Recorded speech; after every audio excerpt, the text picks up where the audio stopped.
Hi, everybody. Welcome to Red Wings Rant, where tirades and impassioned pleas finally have a home. Nailed it. What do we do? All right, we talk hockey. DraftKings. Right, we're sponsored by Keep It. Yeah, look, if you're on YouTube, look at the bottom there.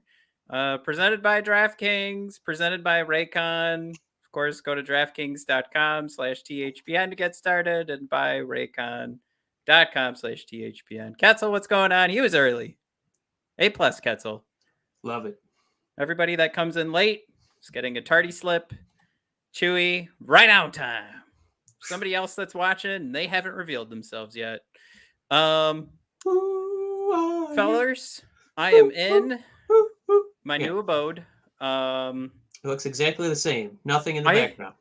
What's so funny is we have our old ad for Raycon, and I watched it just to make sure it's working. Oh, hey, Ketzel. Another howdy.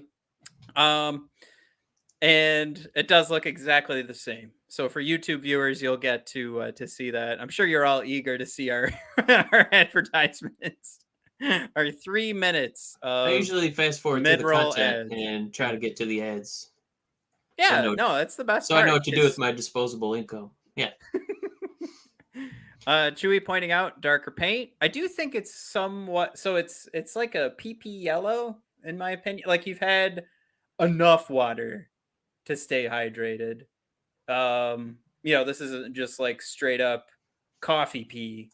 You've only had a full pot of coffee to drink. This is half a pot of coffee and let's say 8 ounces of water kind of color, I feel like, in here. Also colorblind, so Mike looks puzzled. Could be the issue here. Well, that wood panel up top, it just for some reason makes me think of the Bronner's Christmas Wonderland, and I know there's going to be a lot of toys and Christmas lights in there, so I feel like you're on your way, man. I am pretty excited to decorate this room. We found a bunch of extra Christmas lights on the move, so I'm probably gonna deck this sucker out for our Christmas episodes. It'll be fun. I'm sure nobody else is excited for that. You had a big day today? Yeah, I was getting ready to feed the cat and open the fridge and fat jar. You know where you store bacon, fat? Yeah. We have a fat jar, and for some reason it was at the very tippity tip, and I opened the fridge door, and it fell and crashed, and there's bacon fat all over the kitchen. That does sound like a hell of a day. Now, did you turn it into a skating rink? Not on purpose, but I did make one step, and the floor is absolutely fucked right now. So it's looking forward to cleaning that up after the show. All right, real quick. Anthony is aboard. We usually have pretty good discussions with Anthony on Twitter. He does want to know before he goes back to work from his smoke break. I'm assuming smoko means smoke break. Jersey ad thoughts. Let's throw this out there. It's inevitable, right? It's a happening, and I feel like I can't get angry at it because I know eventually the conversation's going to be, what do you guys think about an 8th advertisement? And, what do you guys, there's going to be a billboard instead of a visor, like a see-through billboard. You ever see those buildings that are just completely covered? Yeah. And Anthony says go check out Anthony's Reddit post. I'm sure if you search the Detroit Red Wings, Anthony, if you could throw in a link, maybe we can, we'll tag it on YouTube so everybody can go check it out. He said he posted it on Reddit and everybody's gone full meltdown. Here's the thing. If you touch that Red Wings logo, like if it turns into, you know how it feathers out and they hollow out the feathers and like put in a logo, like that's too far. But I do believe that it's a coming and we're not going to be happy with it. The advertisement on the helmet right now was step number 1. We're all kind of not as angry about it anymore, right? And I think that's what the NHL is hoping for, that we do it in steps and phases, and eventually we'll just be, Mike, you might be buying a jersey eventually that'll be covered in advertisements. How does it make you feel right now where it's at? I think it's a reminder that hockey is also a commodity, and it's sold by billionaires, and it's not like they started doing these ads and then the ticket prices got cheaper. The exact same ticket prices, if not even higher than last season, thanks to inflation. So I'm not happy about it. I mean, it could be worse. It could look like NASCAR. I don't think it's going to get as bad as like a NASCAR top and then Brock Lesnar, Jimmy John's, bottoms. But yeah, it was kind of inevitable, and I thought there was a shot. Maybe it wouldn't appear for hockey. It looks like baseball is still going to cling to that separation, but I'm sure that's not long for this world. And we want to run through some hellos. Performance art, Johnny P is aboard. What's going on, Johnny?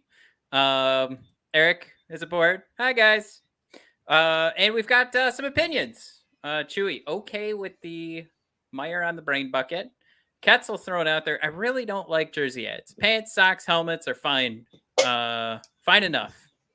And then I saw one more. Oh, and then Anthony, yeah, coming in. This little patch, like on the NBA, I'm fine with as long as it goes no further. Would you equate the little patch that they have in the NBA to, as Chewy put it, the Meyer on the brain bucket?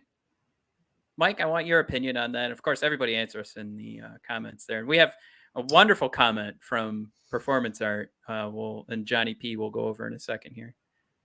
Well, I feel like the NBA, they kind of got lucky, right? Because it's more of a tank top. So I think it's a little easier in the way that the NBA really likes to like update and experiment with, like jersey combos, that you can kind of forget that you're even seeing an advertisement, depending on how strategically they place it with the team colors that they're throwing that night. Mm-hmm. Like the Miami Heat will have all black jerseys or all white, or they'll have like Miami Vice jerseys. So you'll be so distracted by that it's like subliminal at this point that there's even an ad. I think it just hurts, for hockey, because some of these jerseys, they haven't changed in decades. So it definitely feels pretty blasphemous to throw the symbols on there. I still say just don't touch the logo. Like I think my comment on inevitability is kind of it is pretty weak. Like it's one of those things where it's like if you don't start fighting now, it's going to get worse. And I've already like bent over and said, "Come at me, NHL. I'm okay." So that's the I recognize that's probably the wrong way to go about it, but I don't know. The inevitability is really sunk in deep. And I know at my core, I would just prefer to not have it, but I don't know. Maybe it's just like I told myself, don't get too angry about it. And then this is like the attitude result. But Anthony does throw out there, hey, at least you get that bigger cap.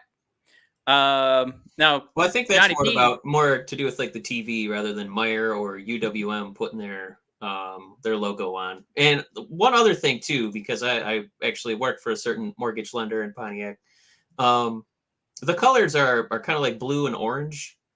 So at the very least, if we are going to be throwing these, paid sponsors on there, at the very least on the Red Wing helmet, UWM did have to use like, white on red. They weren't allowed to use the actual company colors. So maybe that makes it slightly more digestible.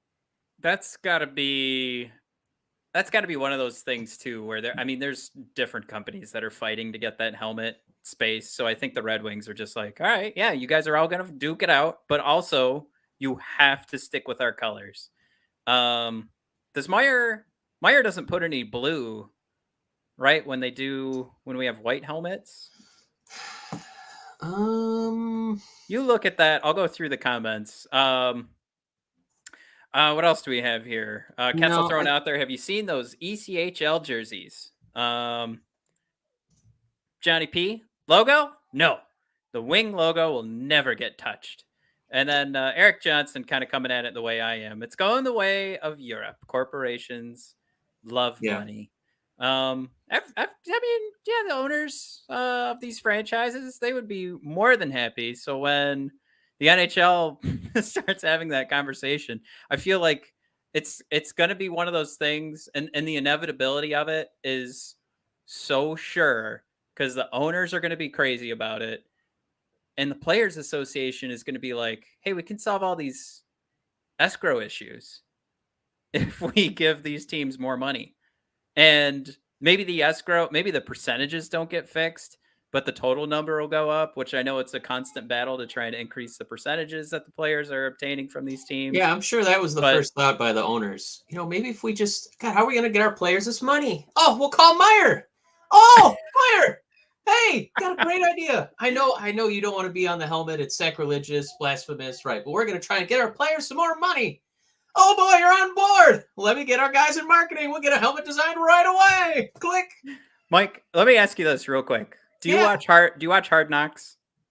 I don't have HBO. No. Oh, okay. Well, this stinks because I was gonna say, do you know who's on the Detroit Lions practice jerseys? Which, no, who is it? It's a little different because my company shares it all the time and they're super happy.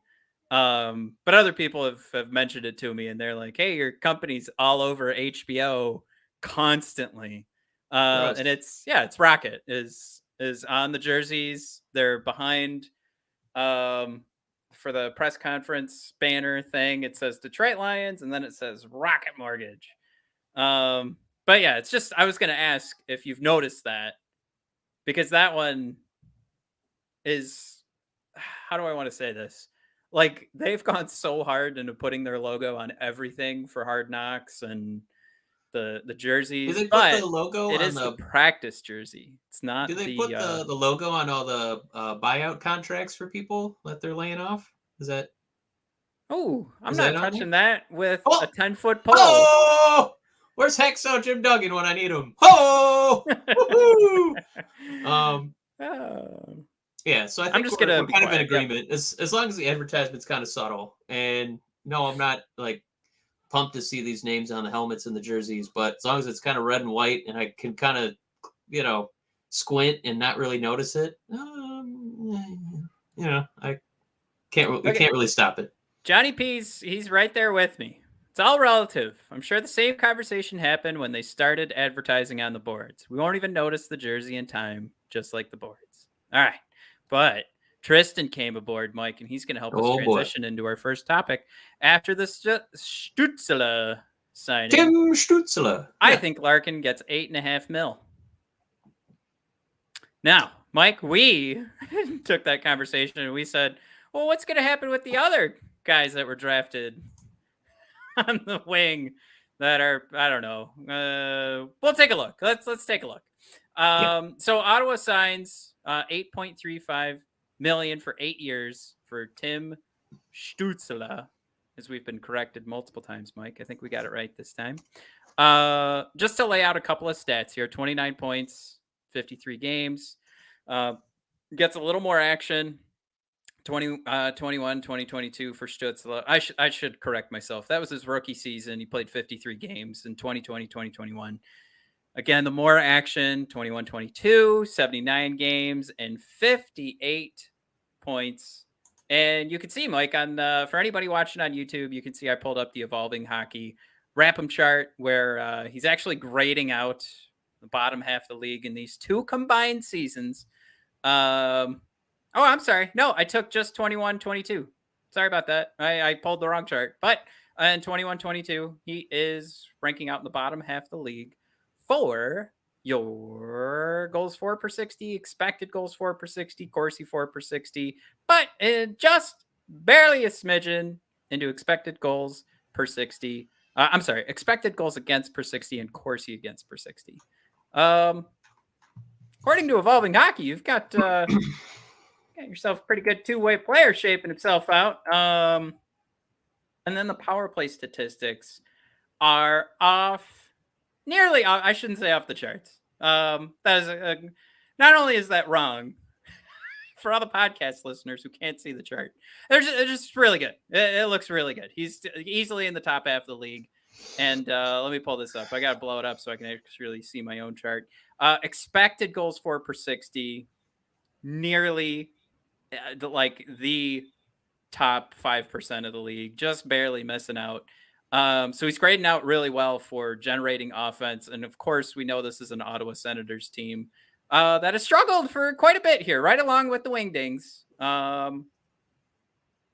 So he creates the offense. The finish isn't there. But what Ottawa just said was, we've seen enough.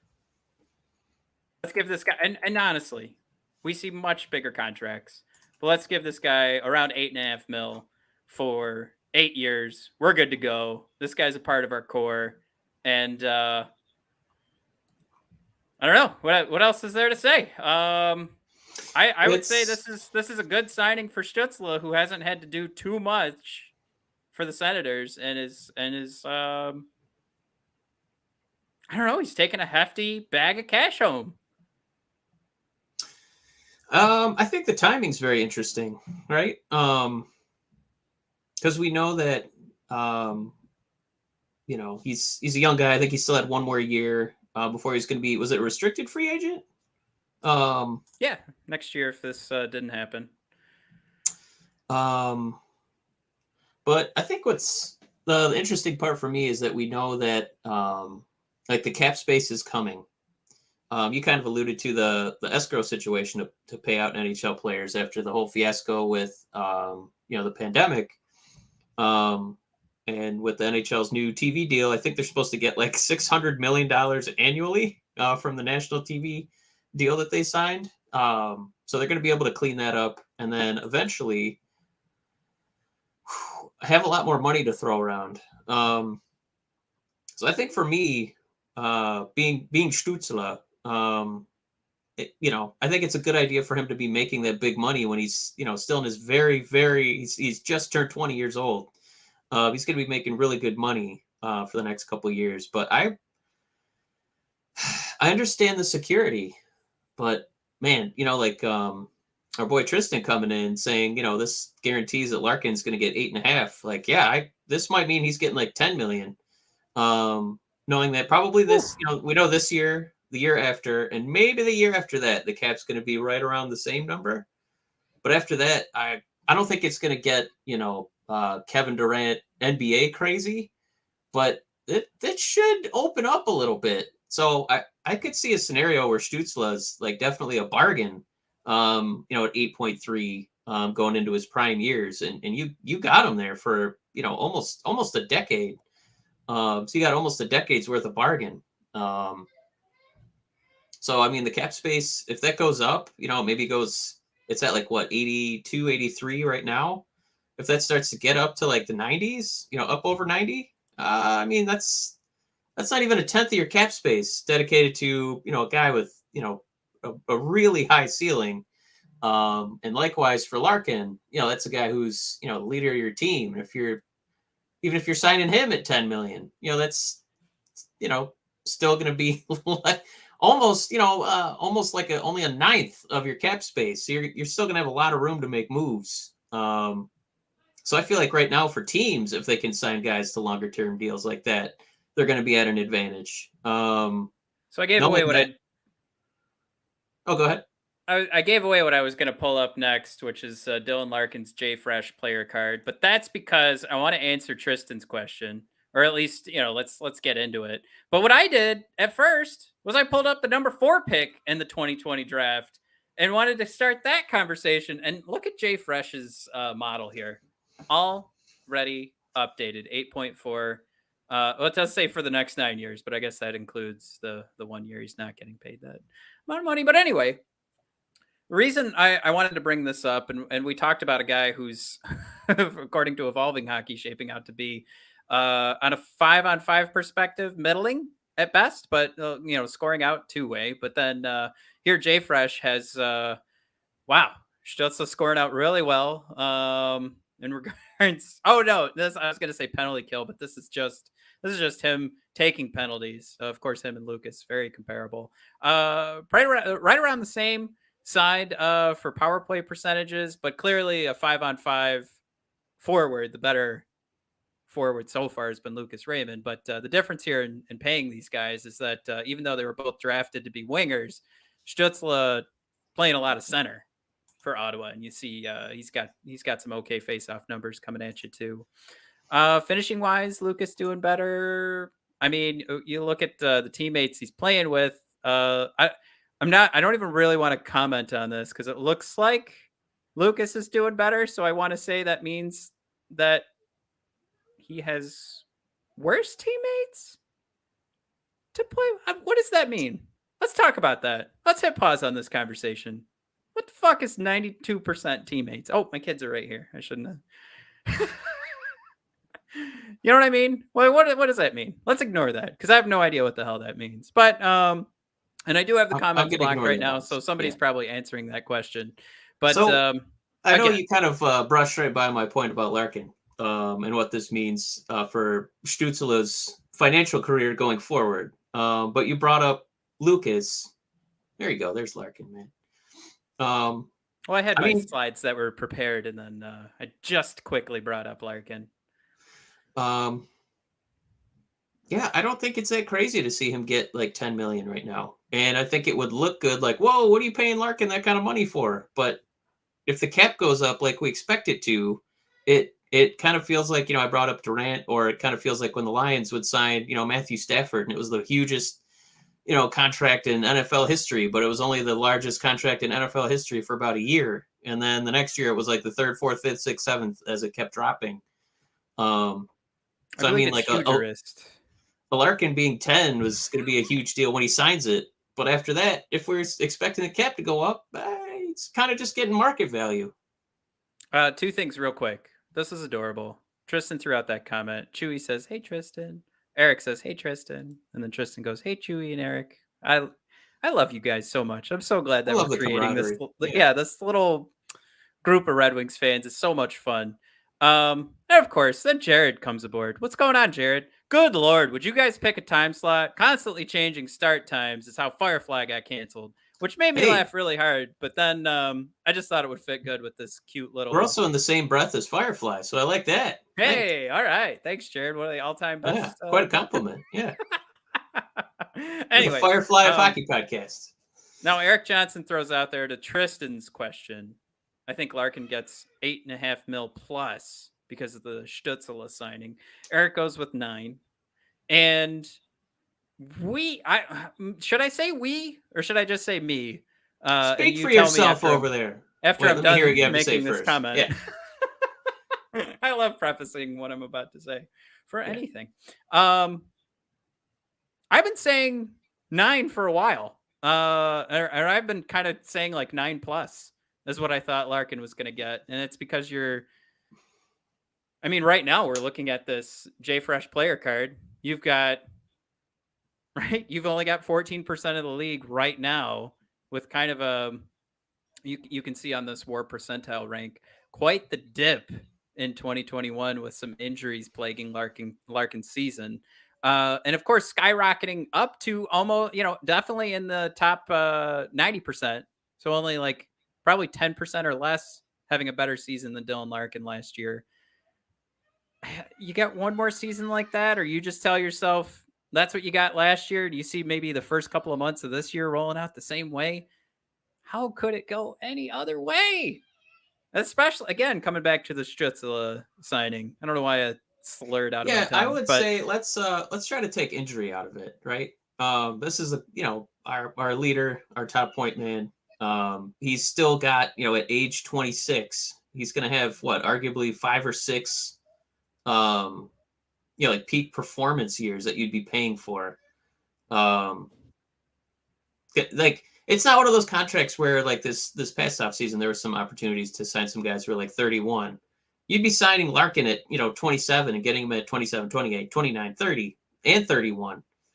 I will be shocked if it's less than 9.5, to be honest. He's going to get a thank you deal, but he's also like in a prime spot. Yeah, Eric throws out there 9 plus again. I think that was that was him correcting himself right around here.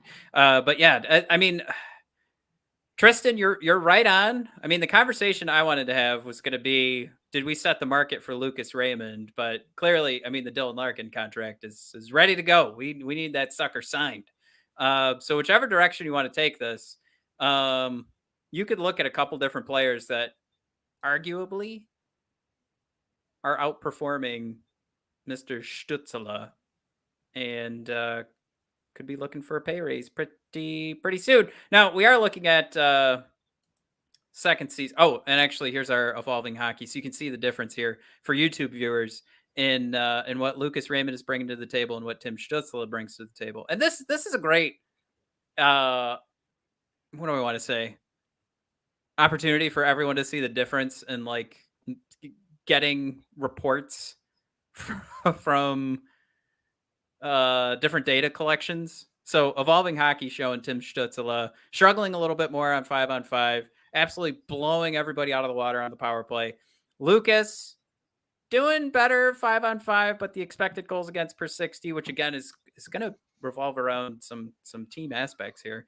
Not doing so great. Power play, but we also know the power play on a whole just not performing well for the Wingdings. So it's going to be reflective of that. But that's where I do kind of lean towards Jay Fresh instead of the Rapham charts. Because I think you just get that single, so like this player representation based off the WAR percentage, as opposed to taking all of these statistics, which have quite a bit of team input. The guys that you're playing with are going to affect these numbers, and you look at each one individually. It tells each little individual story, and there's too many variables mixed in. So yeah. Either way you look at it, though, I think you're still looking at very comparable futures in regards to the next contract signed for Mr. Larkin and Lucas Raymond. And I think to answer the question that we put out there, and I think if you see the YouTube comments, it says, did he set the market? I believe so. And Tristan asked that as well. And I think Dylan, again, I've been saying above 9. And now for Lucas, he's definitely sniffing around that area if he turns in a better second year. Or if he, I mean, what did we do here? I showed Stutzle 58 points in 79 games, and then 29 points in 53 games in his rookie year, and didn't. We're talking about a similar output in Lucas's rookie year. Yeah, Lucas was 57 points, and he played all 82 games. Yeah. So, I mean, you don't do this. A normal human doesn't do this. But if you did kind of extrapolate based on the increase that Stutzle had, you'd be looking at the fact that you'd have to pay Lucas a little bit more than Stutzle. So I think it's all worthwhile. It's all worth the conversation. It's worth the thought. But yeah, this definitely is pushing the Red Wings, Steve Yzerman, Lucas Raymond, Dylan Larkin, all in a particular direction. And it's a good one for Red Wings fans. It's just, we're going to start whining soon. How about that? We're going to start not having these fun conversations about flexibility. Does that suck? Man, that's, I setting the market, right? I think the part that's kind of a bummer for me is you can see how quickly our cap space is going to very quickly evaporate as we sign just a few of these guys on Stutzle deals. Our first line, and then if we want to add, another top 6 guy, it's going to get pretty pricey pretty quick. All right, I'm trying to pull up what our topic of the show is going to be, and it's going to focus around an article from Max Boltman that we got earlier this week. It's going to ask some questions about our forward lines. I just got to find it and pull it up. There it is. So this is horrible because I wanted the transition to be right into Lucas Raymond after we talk about a couple of 2020 draft picks, what one's currently getting paid and what one might get paid. And the question that Max Boltman asked for each forward, he started with Lucas Raymond, and that would be, of course, the 2020 draft pick I am talking about. Shoot, we're at 30 minutes. Sorry, everybody. We're going to take a quick break, and you're going to hear about our new friends. I want your ears to be as happy as mine are right now. Lately, I've been listening to a lot of AC/DC. Give me those power chords. Make it simple. Let's have song lyrics that just use the word rock in them over and over. That's what I love. That's what I need. It's always great. But it's been even better because of my Raycon earbuds. Raycon's everyday earbuds, they look, feel, they sound, they're better than ever. It's optimized gel tips for the perfect in-ear fit. These earbuds, they're so comfortable, and I'm telling you guys, the best part about it is you're not pushing those things back into your ear because they don't budge. Believe me, Raycons give you 8 hours of playtime and a 32-hour battery life. Raycons are priced just right as well. You get quality audio at half the price of some of those other premium audio brands out there. It's no wonder Raycon's everyday earbuds have over 50,000 5-star reviews. Get on it.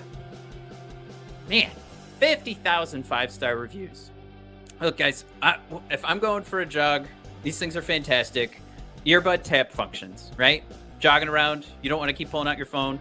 Tap your earbuds to get everything to work. It's perfect. And how about awareness mode?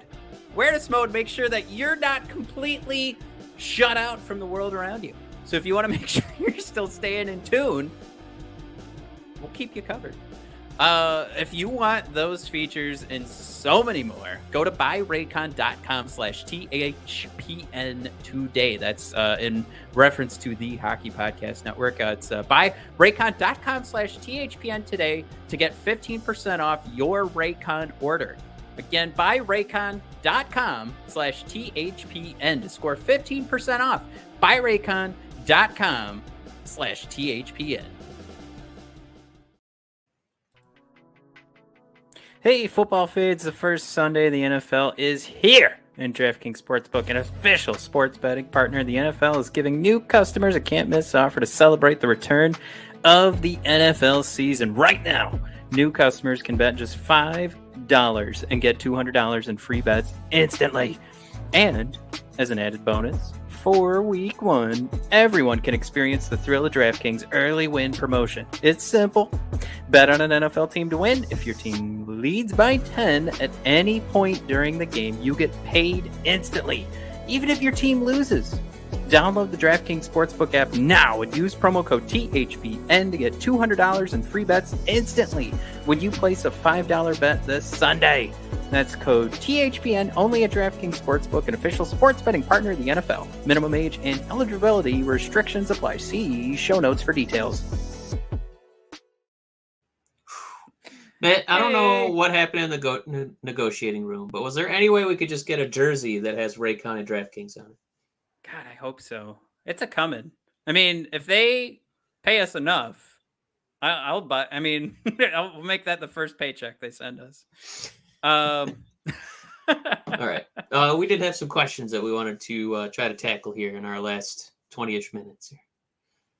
Yeah, Lucas Raymond, Mike, was the first one on this list from Max Boltman. And yes, sometimes Matt's moving and he doesn't have time to think of a topic for the show. So he reads a Max Boltman article and says, let's answer Max Boltman's questions.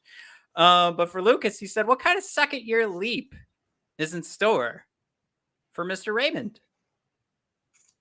Mike, we just talked about the potential for that to affect his upcoming contract and you know, the market being set by Stutzle's new signing. But we also just referenced right there 57-point season in his rookie year. We talked about like Stutzle's 29 points.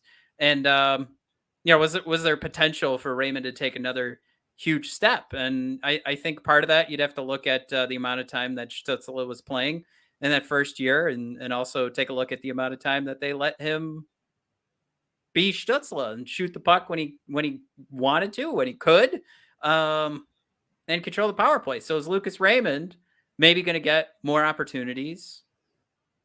Coach Lalonde, we have a team a line, I should say, a first line that's getting another year together, and they're going to get to know each other a little bit more. And there's probably an aspect too to talk about what we projected Lucas Raymond to be, of being more of the playmaker and setting moves up. And then we saw this amazing shot get rolling right from day one, which probably put him on the main roster from day one. All that rolled together. What are we thinking? I feel like with motivational techniques, there's carrots and sticks, and I feel like he's got the perfect combo of both. I, he's in such a no pressure situation, playing with like the top two Red Wings on the whole team. He could almost by just proximity be on the stat sheet. It also helps that he's very very talented. I mean, he's going to be, watching Stutzle, cashing checks and being like, "Oh man, I want some of that." So he's got those carrots to chase. As far as the stick, I mean, you want to impress along. You want to prove that you're still worthy of being on that first line. Now that the Red Wings actually have other guys who could potentially step up there, it's not just a three-headed monster and then a bottom nine like it was so many times last season. So. I just think he's going to be in a great situation, talent wise. He's got some peers, he's got things he can chase. So I think he's going to have some real motivating factors, and he's going to be playing with two guys that are playing for big money contracts. So they're going to be trying to light it up next season, as many shifts as possible. So I would be surprised if he, kind of had a dip in performance. He's just in such a great spot. What do you give more weight to? And I guess I could answer first if you want. But do you give more weight to the NHL player going into his second season, or the athlete going into their second season, knowing a little bit more about the NHL, or the NHL learning a little bit more about Lucas Raymond and being able to control who he is now that they've learned what he can do? Yeah, I mean, that's gonna, I feel like I'll that can say be this. such an impact for you from like shift to shift, let alone season to season. And I feel like if he just had like a hot week or something, that would be different from, the season long performance that he had. So I'm not too concerned about the NHL learning him. I feel like because of how thin our resources were stretched last season, he was almost in every single possible scenario. Right in the trenches with the bombs going off. So yeah, it feels like now that he's kind of got some experience with that, I think they should be more on the lookout for him, rather than the other way around. I feel like he's Rorschach in jail. I'm not locked in here with you. You're locked in here with me. So I feel pretty confident about Lucas. Yeah, I would say too that those guys come into the year and it's all about coaching. Like we're going to respect the fact that Lalonde was brought in for the right reason, and that he was brought in to get these guys moving in the right direction, and that would be what you can do right. So we're gonna lean on that, but also other teams know that. So we need to make sure we're ahead of the game. So right now, I think we're still in that. How do you want to put it? Like we're in that time frame with our new coach that The we're going to give him the honeymoon benefit. phase. Yeah, that's it. We're going to give Yeah. him that benefit of the doubt that those kind of conversations are already happening and they're trying to fix any sort of prep that the rest of the NHL has. So I think what I was going to say was I always lean in the direction that the player moving into their second year has more control over what's going to happen next, because the NHL can't control, when I say the NHL, the teams that are facing Lucas Raymond, they can't control what he does next. They can just learn from what he was able to do. So, another element of that is, does he just outplay, or I'm sorry, can his talent keep up with what the output was last year? But we don't need to answer that question. We're just saying that's one of the questions that he'll need to answer himself. I did want to throw out there too. A lot of points for Lucas last year. Played with Dylan Larkin, who put up a 14.6 shooting percentage, and Bertuzzi, who put up the 16.7 shooting percentage. A lot of those assists are going to have to come from those guys kind of duplicating that production.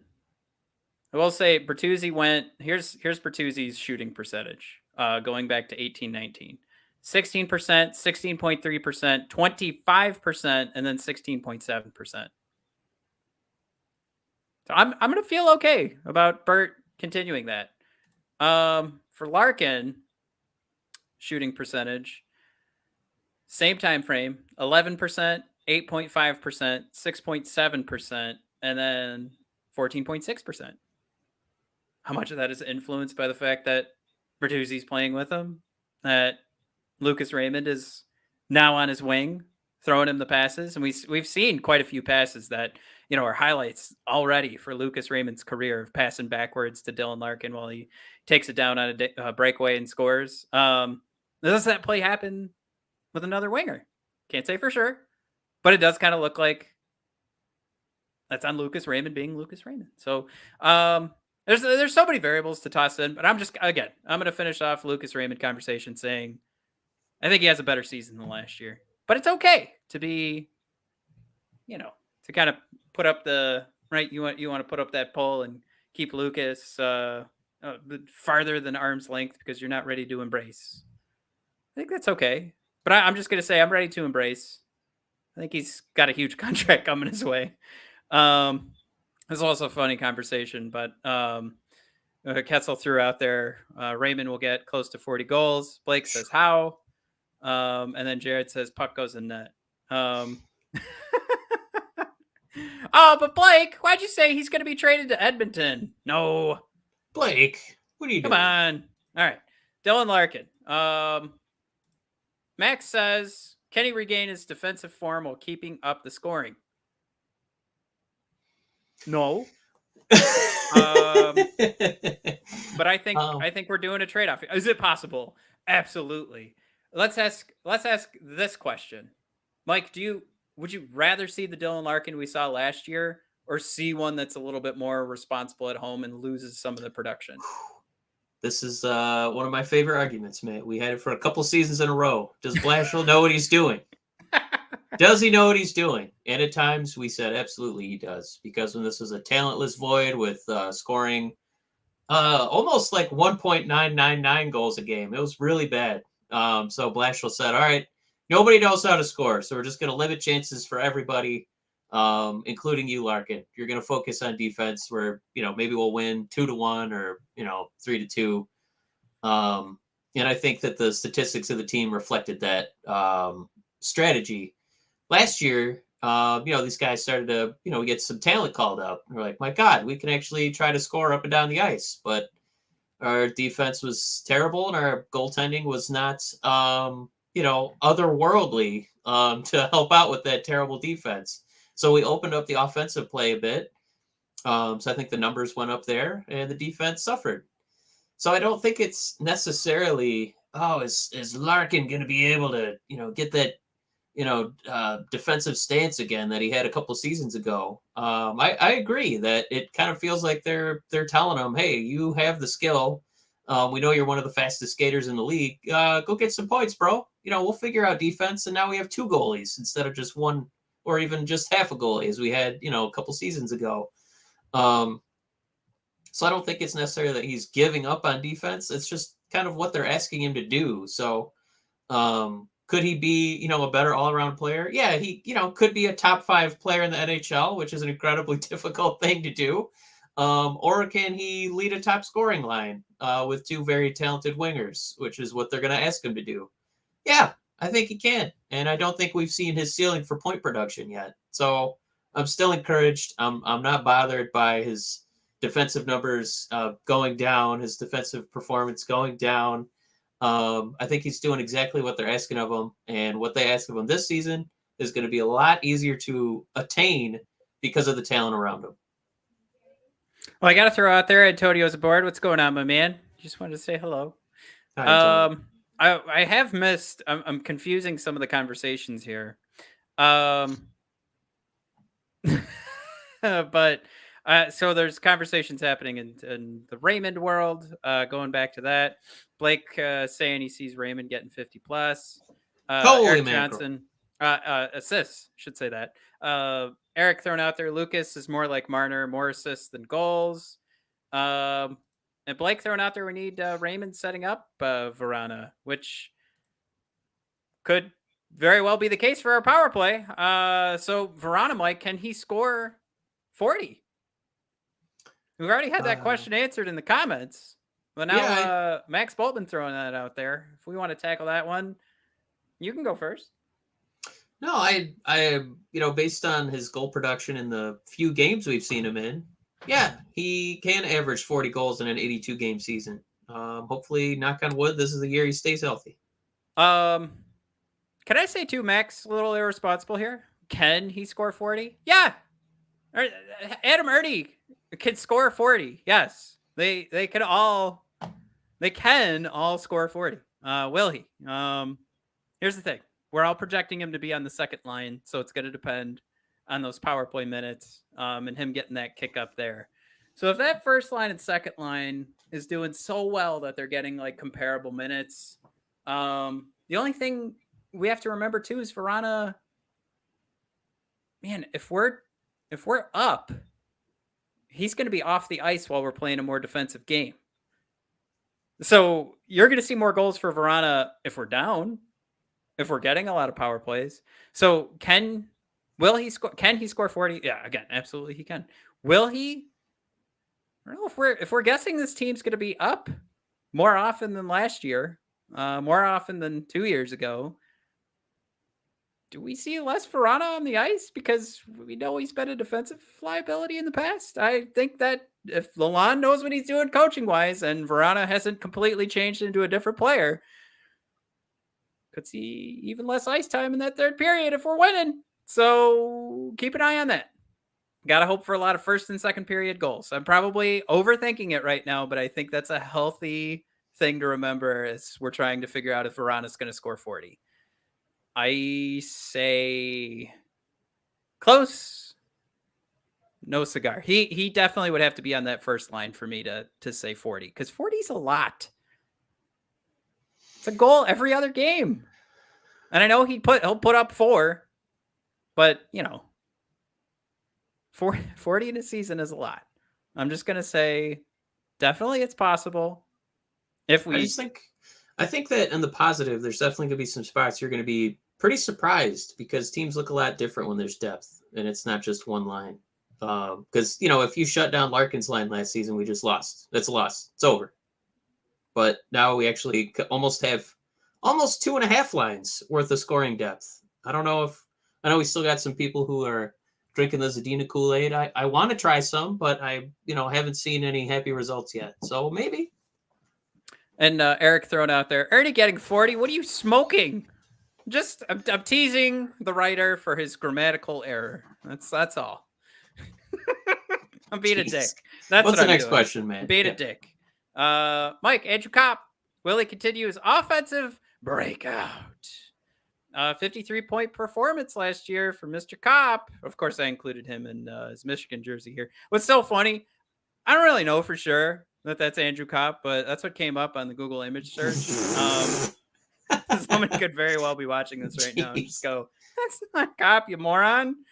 All right, so we've got to keep in mind, and this is a good point by Max here. Playing with Nikolai Ehlers and Artemi Panarin help those numbers for Copp. But again, we just talked about Vrana. Yeah, I mean, he's passing to Vrana and Perron, so it's not like he's going in the toilet. Possibly Zadina. Yeah.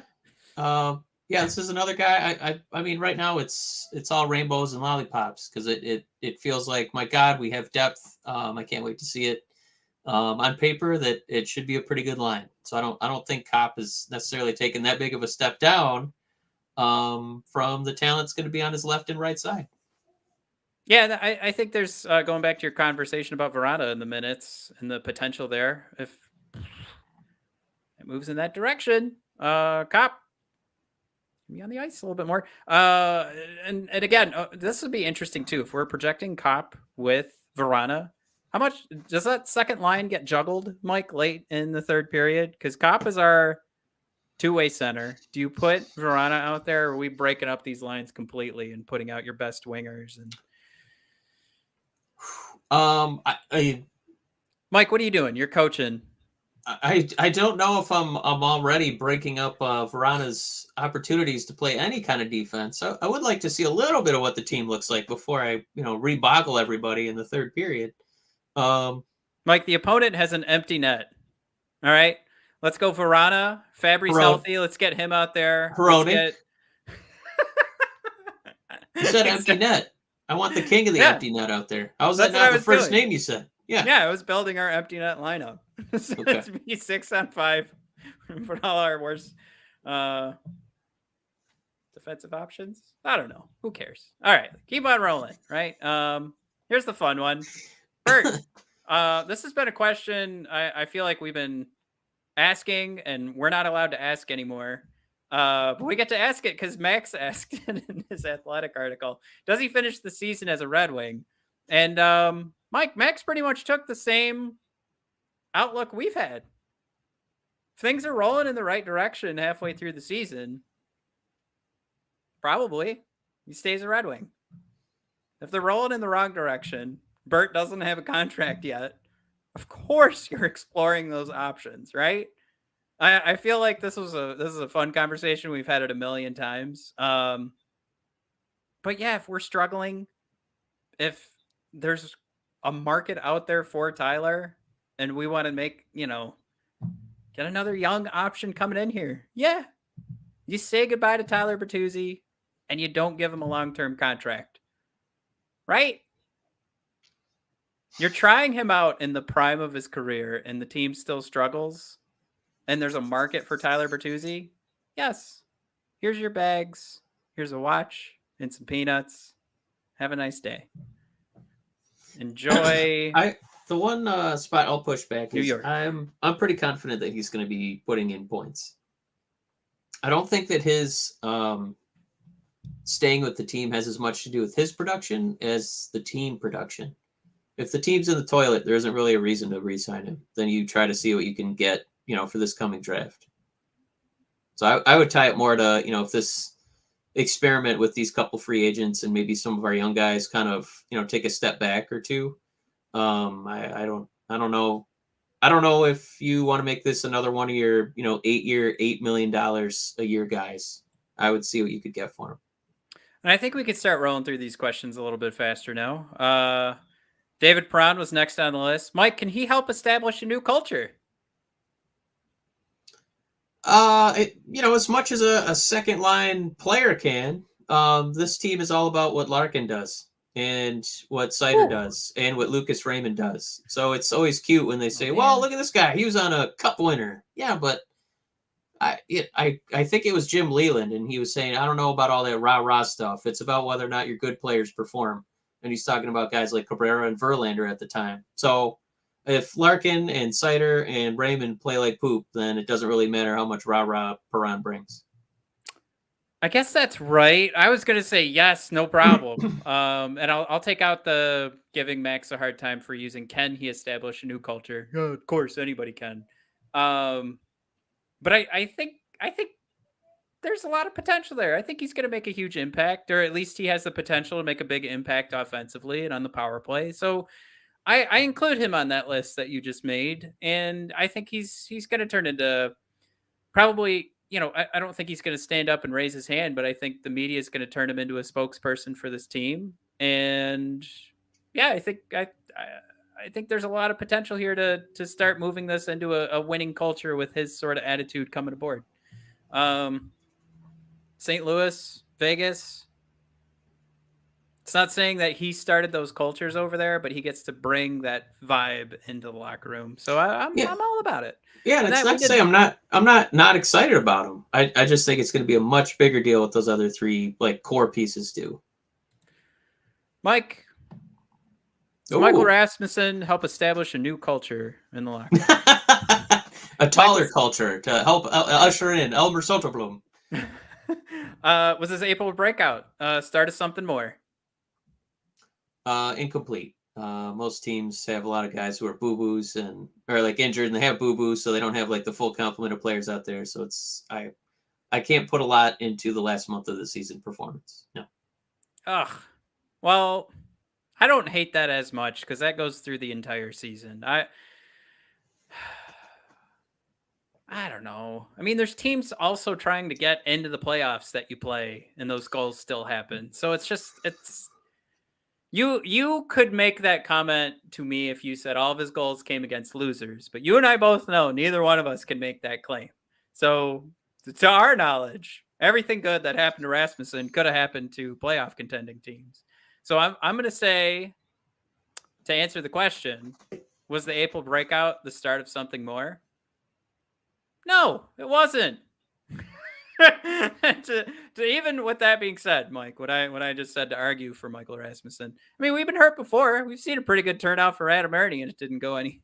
Let's just say, was it the start of something more? Like, could it lead to something more? Yeah, absolutely, it could. But we don't have nearly enough positive data surrounding Rasmussen to say that this continues and moves in the same direction. I would lean more towards the argument of guys have good months and bad months all the time. It's about stringing good months, good seasons together. So was his April breakout the start of something more? Guess it's possible, but I'm going to say no. Next on the list, we should roll through these much quicker. And that's our new assignment. Can a new coach unlock Zadina's potential? Yzerman thinks so. Yeah, I like that answer. That is a great point. 3-year contract, new coach. If Yzerman has the confidence in it, we should too. All right, Pius Suter. Mike, where does he slot in? 3rd or 4th line. Bingo, bango. I like it too. Now, I would say the season's going quite well if actually he's on the 4th line. Things might not be going so great if he's on the 3rd. We're in like status quo. We're in a lot of trouble if he's on the 1st line, Matt. Right, exactly. If he's on the bottom 6, we're doing good. We're meeting the status quo. If he's on the 4th line, things are going a little bit better. If he's in the top 6, we're screwed. All right. Nobody recognizes that friendly fella in his Blackhawks jersey. Dominik Kubalik. Hey, Mike, I got one. Recapture his 30-goal touch. Playing on this stacked team, he's going for a 40 bomb, baby. Woo! There's got to be some potential with the second PP here. But again, is it possible? Yes. Will he do it? I do not think Kubalik is going to hit that 30-goal mark. Could he hit a percentage based on like points per game? I don't think he's going to be playing with the talent to be able to turn in those numbers. So maybe he'll look really sweet moving that puck up and down the ice. Him and Pius and Zadina. All right. So, let's do this. Noodle? No? Let's yeah. Yeah, Noodle wet. I pulled up Soderblom because that's there's a few questions down here, but Mike, is Joe Veleno a full-time NHLer? For the Red Wings. Wow. I was going to say yes, but I think there's potential that he moves on. Oskar Sundqvist, how much help will he help Detroit's team defense?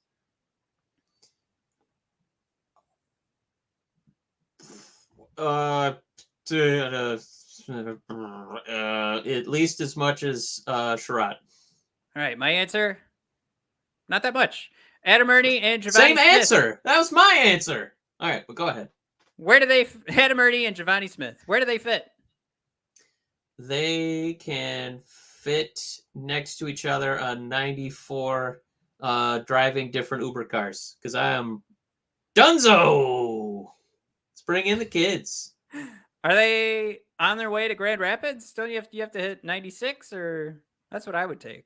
Anyway, yeah, anywhere but here. That's where they fit.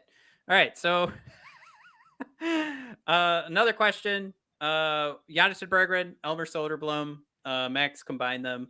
We seeing these boys here in Red Wings Detroit? jerseys? I hope so. Under the right circumstances. Yeah, I would love to see Soderblom. But I have a feeling I'm going to have to wait a year or two. If you had to put more, if you were to say one guy was going to make it over the other this year, who's making it? if Berggren doesn't make it this year, I don't know what he's got to do. I guess he's got to find a different career because that's a really good answer. I like it. I mean, what's fun, Max just said, well, they got to play well to get that spot. And it's like, yeah, I know, Max, you're supposed to say, like, do you think it's going to happen? Anyway, yeah, of course they both can. I'm leading Berggren as well. I think he's a shoo-in for this roster. And Soderblom will be here, but not at the start of the season. And final question, Mike, is not fun to answer now that I read it again. How much time will Robby Fabbri miss? We don't know. We can't answer that question. I don't know why I put that on the list here. I do think that he's going to have a little bit of a like a WWE Royal Rumble return where it's like, whoa, he came back kind of early. Not that he's risking his health, but I feel like he's going to probably be the short-term return because it's going to be exciting to be a Red Wing this season.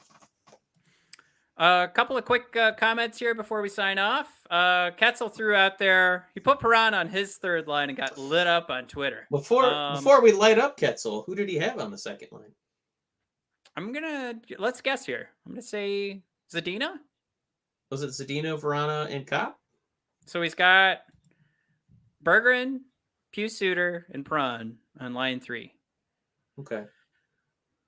Yeah, let's we'll wait for Ketzel. I'm gonna say he put Zadina on line 2. But yeah, it's not a bad idea. And Blake points out here, keep him fresh for all the power play, which we've talked about before as well. So Perron is old. So let him rest up and make him the go-to guy for the power play. I think that's a great way to handle Perron. And I think getting lit up on Twitter makes zero sense. I think it's fine to say that you want Perron on the second line. Neither one of those are crazy, but man, poor Ketzel shouldn't have been lit up. That was a good call. Also, Ketzel thrown out there his answer for Adam Ernie and Giovanni Smith waivers, and his second line was Verana, Copp, and Zadina / Kubalik based on production. Wow. I like it. Let's see what happens with Kubi. Can we call him Kubi? Is that I think we call him Bubba. Okay. Well, if anybody's having fun, please hit that like button. If you're new to the show, hit the subscribe. Blake, I don't recognize Blake 1991 sounds familiar, but your avatar, your profile picture looks new. So I do appreciate the comments coming in. We need Suter to want to score, not to be satisfied. Oh my gosh. Blake, that is loaded. This assumes that maybe Suter listed was ranked as like the 5th most points among forwards, and like you're a top 6 forward. So it's like, all right, like when you're telling your kids later on that you're in the NHL, and they're like, "Were you good?" And he's like, "Well, I was top 6 forward, and I scored the 5th amount of points, so I feel like I'm at the mark." And I feel like that's where Blake's at.